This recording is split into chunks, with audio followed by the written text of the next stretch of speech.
நீங்களோ சாதாரண வேலை செய்பவர்கள் மத்தியில் கூட்டத்தில் ஒருவராக இருப்பீர்கள். நமது கூட்டத்தின் கீழ் இருந்தவர்கள் இருக்கும் இடத்தில் நீங்கள் அவருக்கு சமமாக இருக்க வேண்டும். இது உங்கள் தலைமை குணத்திற்கு ஏற்றதல்ல என்று நயவஞ்ச வார்த்தைகளை கூறி அந்த தலைவர் மனதை மாற்றினார்கள். இதனால் பின்தொடர எண்ணிய எண்ணத்தை கைவிட்டு விட்டார்கள். பெரும் கூட்டத்தின் தலைவரான இவர் மட்டும் இஸ்லாத்தை அந்த நேரத்தில் ஏற்றிருந்தால் பெரும்பான்மையான மக்கள் கூட்டம் இஸ்லாத்தை தழுவியிருக்கும். ஆனால் அது அங்கு நடக்கவில்லை. இதனை கண்ட சாலிஹ் அலைஹிஸ்ஸலாம் அவர்கள், நீங்கள் அனைவரும் கேட்டுக்கொண்டது போல் அற்புதம் அல்லாஹ்வால் நிறைவேறியது. ஆனால் நீங்களோ இதை ஏற்றுக்கொள்ள மறுக்கின்றீர்கள். இது மனதிற்கு மிகவும் வேதனையாக உள்ளது. சரி, நான் கூறிய நிபந்தனைகளில் ஒன்றான இந்த ஒட்டகத்தை யாரும் தொடவோ இம்சைகளுக்கு உள்ளாக்கவோ கூடாது என்பதை மட்டும் கண்டிப்பாக கடைபிடியுங்கள். ஏனெனில் இது சாதாரண ஒட்டகம் அல்ல, இது அல்லாஹ்வின் ஒட்டகம். அதற்கு மட்டும் உங்களால் ஏதேனும் தீங்கு ஏற்படுமாயின் அல்லாஹ்வின் கோபத்திற்கு நீங்கள் ஆளாக்கப்படுவீர்கள் என எச்சரிக்கை செய்தார்கள். இதனை அந்த சமூகத்தார் ஏற்றுக்கொண்டனர். அதன் பிறகு சில நாட்கள் எவ்வித பிரச்சனைகளும் இல்லாமல் சுமூகமாக இருந்தது. சாலிஹ் அலைஹிஸ்ஸலாம் அவர்களின் நிபந்தனைகளின்படி ஒட்டகம் ஒரு நாள் அந்த கிணற்றில் நீரருந்தும். அன்றைய தினம் மக்கள் எவரும் நீரருந்த மாட்டார்கள். அதற்கு அடுத்த தினம் மக்கள் அனைவரும் நீரருந்துவர். அச்சமயத்தில் அந்த ஒட்டகமும் அதன் குட்டியும் பறந்து விரிந்த இந்த உலகத்தில் புற்களை மீது கொண்டு இளைப்பாறிய வண்ணமாக இருக்கும். மேலும் மக்களோ குட்டியின்ற ஒட்டகம் என்பதால் அதனிடம் பால் கறந்து குடித்து வந்தனர். இதனை சாலிஹ் அலைஹிஸ்ஸலாம் அவர்கள் தடுக்கவில்லை, ஏற்றுக்கொண்டார்கள். அல்லாஹ்வின் ஒட்டகமும் தாராளமாக பால் தந்து வந்தது.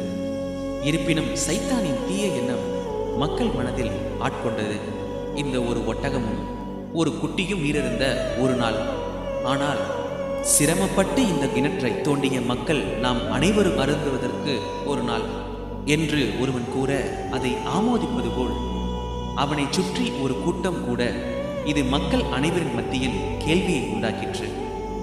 இதனை அறிந்த சாலிஹ் அலைஹிஸ்ஸலாம் அவர்களோ, நான் உங்களுக்கு இந்த நிபந்தனைகளை நீங்கள் கடைபிடிக்க வேண்டும் என்று கேட்டுக்கொண்டிருந்தேன்.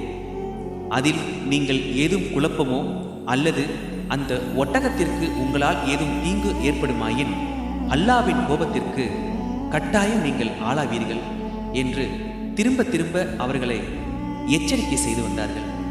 இருப்பினும் மக்கள் மத்தியில் ஒரு நாள் முழுவதும் ஒரு ஒட்டகம் ஒரு குட்டியும் நீர் அருந்துவது விரும்பவில்லை. அந்த ஒட்டகத்தை ஏதாவது செய்துவிட வேண்டும் என்ற எண்ணத்தை சைத்தான் மக்கள் மனதில் உருவாக்கினான். இதன் விளைவாக 9 பேர் அடங்கிய ஒரு குழு அந்த ஒட்டகத்தை அழிக்க தயாரானது. தங்களுக்குள் ஒரு திட்டம் தீட்டி தண்ணீர் குடிக்க குட்டியுடன் வரப்போகும் ஒட்டகத்திற்காக காத்திருந்தனர். இவர்களின் மனதில் ஒருவித அச்சம் நிலவியிருந்தது. ஏனென்றால் அந்த ஒட்டகம் மிகுந்த வலிமையுடனும் பார்ப்பதற்கு பிரம்மாண்டமாகவும் காணப்பட்டது. அல்லாஹ்வின் ஒட்டகம் அல்லவா? இவர்களில் ஒருவன் அந்த ஒட்டகத்தின் காலை குறிவைத்து அம்பு ஒன்றை எய்தான். உடனே அந்த ஒட்டகம் கீழே விழுந்தது. இன்னொருவன் அந்த நேரத்தில் ஈட்டியால் அதன் கழுத்தை குறிவைத்து தாக்க அது வலி தாங்காமல் பயங்கரமாய் ஒரு சத்தத்தை எழுப்பி இறந்தது.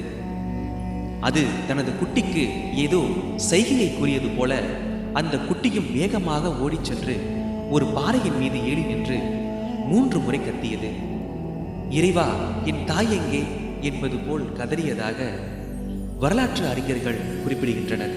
பிறகு அந்த பாறை 2ஆக பிளக்க அக்குட்டி ஒட்டகம் பாறையின் உள்ளே சென்று விட்டது.